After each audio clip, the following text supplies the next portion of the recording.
На хутары Акопы мама і сёстры Янкі Купалы жылі каля 15 гадоў. Прыязджаў сюды і сам паэт праведаць блізкіх, адпачыць і, вядома ж, папрацаваць. Цяпер Акопы – гэта філіял літаратурнага музея Янкі Купалы.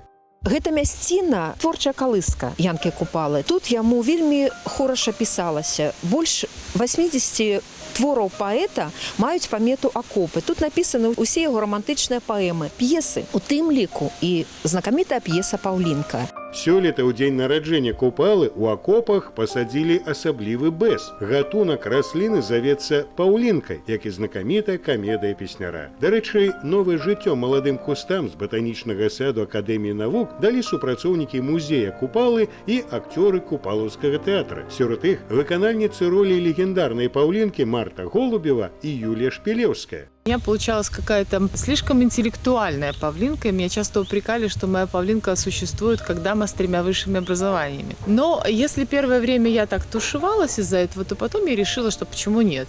Ведь она действительно девушка прогрессивная была. Таксама гости з Мінска ўбачылі новую экспазіцыю, адкрытую ў Акопах летась. У антуражы паэтычнай майстэрні акцёра Александра Падабеда папрасілі пачытаць Купалу. Народны артыст Беларусі не адмовіў. Напастью лаянкой напрасной, грудей не варто мозолить, не погасить вам правды ясной. Жил Беларус и будзе жить. Тое, што напісаў Купала, нам вельмі важна было калісьці прачытаць нашым папярэднікам. Вельмі важна, што мы перачытваем гэта сёння. І вельмі важна, каб гэтую крыніцу мы перадалі далей будучым пакаленням.